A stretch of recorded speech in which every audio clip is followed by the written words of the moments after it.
বর্তমানে কম্পিটিশনের যুগ এবং প্রত্যেকটা ক্ষেত্রে আপনি কম্পিটিশন দেখতে পাবেন। ঠিক তেমনি সিনেমা ইন্ডাস্ট্রিতেও কম্পিটিশন রয়েছে। আর এই কম্পিটিশনে যারা টিকে থাকতে পারে তাদেরকে আমরা তারকা, মহাতারকা অথবা কিংবদন্তি বলি। এবং বর্তমানে ঢালিউড ইন্ডাস্ট্রি অনেক উন্নতি করছে, যেখানে প্রত্যেক বছরই আমাদের ঢালিউড ইন্ডাস্ট্রিতে নতুন নতুন সিনেমা মুক্তি পাচ্ছে। আর সেই হ্যালো বন্ধুরা, দুর্দান্ত সিনেমা গল্প নিয়ে আপনাদের সামনে তুলে ধরলাম। আপনাদের যদি এই ভিডিওগুলো ভালো লাগে আমাদের চ্যানেলটি সাবস্ক্রাইব করে আমাদের পাশেই থাকবেন। দর্শক, আমরা কথা পারবো না, মূল ভিডিও আপনাদের সামনে তুলে দিতেছি। সব সিনেমা অনেক বড় বড় রেকর্ড সৃষ্টির পাশাপাশি দর্শকদের মনেও আলাদা একটা স্থান দখল করে নিয়েছে। এবং মুসলিমদের সবচেয়ে বড় উৎসব হলো ঈদ। আর আসন্ন ঈদের ঢাকায় সিনেমার দুর্দান্ত কিছু সিনেমা রিলিজ হতে চলেছে এবং এই তালিকায় এমন কিছু সিনেমা রয়েছে যেসব সিনেমার মাধ্যমে আমরা ইন্টারন্যাশনাল মার্কেটে নিজেদেরকে রিপ্রেজেন্ট করতে পারবো। আর এছাড়া এই তালিকার প্রথম এবং তৃতীয় নম্বরে যে সিনেমাগুলো রয়েছে সেই সব সিনেমা বক্স অফিসে 100 কোটি রুপি কালেকশন করার পটেনশিয়াল রাখে। তাহলে চলুন আর কথা না বলে আপকামিং এমন 7টি বাংলা সিনেমা সম্পর্কে জেনে নেওয়া যাক, যেসব সিনেমা আমাদের ইন্ডাস্ট্রিকে আরো এক ধাপ এগিয়ে নিয়ে যাবে।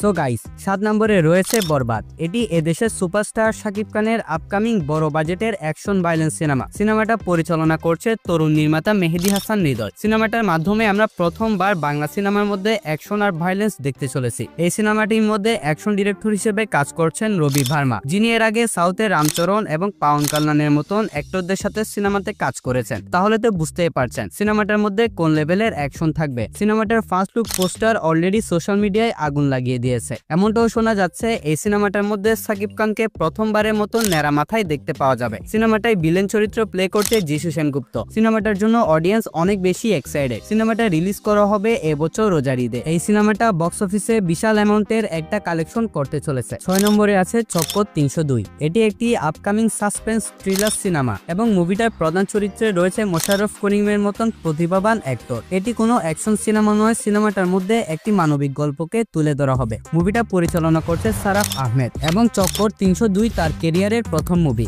এবং সে তার প্রথম মুভিতে মোশাররফ করিমের মতন একজন অ্যাক্টরকে পেয়ে গিয়েছে। মোশাররফ করিমকে এই সিনেমাটার মধ্যে আমরা একজন গোয়েন্দা অফিসার হিসেবে দেখতে পারবো। সিনেমাটা অলরেডি সেন্সরের কাছ থেকে পজিটিভ রেসপন্স পেয়েছে। এরপর 5 নম্বরে রয়েছে জঙ্গলি। সিনেমাটার প্রধান চরিত্রে রয়েছে সিয়াম আহমেদ। এই মুভিটা গত বছর তুফানের সাথে ক্ল্যাশ করার কথা থাকলেও অনেক জটিলতার কারণে এই সিনেমাটা ওই বছর মুক্তি দেওয়া হয়নি। ফাইনালি এই মুভিটা মুক্তি পেতে চলেছে এবছর রোজার ঈদে। সিনেমাটা সরাসরি শাকিব খানের বরবাদ মুভিটার সাথে ক্ল্যাশ করবে এবং এখন পর্যন্ত এই সিনেমার 2টো পোস্টার রিলিজ করা হয়েছে, সাথে একটি রোমান্টিক গানও রিলিজ পেয়েছে। আর এই 2 পোস্টারে সিয়াম আহমেদকে আলাদা আলাদা লুকে দেখা গিয়েছে, যেটা অডিয়েন্সের মধ্যে অনেক বেশি কৌতূহলের সৃষ্টি করেছে। সিয়াম আহমেদ একটি ইন্টারভিউতে এমনটা জানিয়েছে, প্রত্যেকটা অ্যাক্টরের জীবনে এমনও কিছু সিনেমা থাকে যেগুলো তাকে প্রমাণ করতে সাহায্য করে। যেমন কেজিএফ দিয়ে ইয়াশ নিজেকে প্রমাণ করেছে, পুষ্পা দিয়ে আল্লু অর্জুন নিজেকে প্রমাণ করেছে এবং বাহুবলী দিয়ে প্রভাস নিজেকে প্রমাণ করেছে। ঠিক জঙ্গলি দিয়ে সিয়াম আহমেদ নিজেকে প্রমাণ করতে চলেছে। সিয়াম আহমেদ আরো জানান তিনি এই সিনেমাটার মধ্যে নিজের লুককে রিয়েলিস্টিক ভাবে প্রেজেন্ট করার জন্য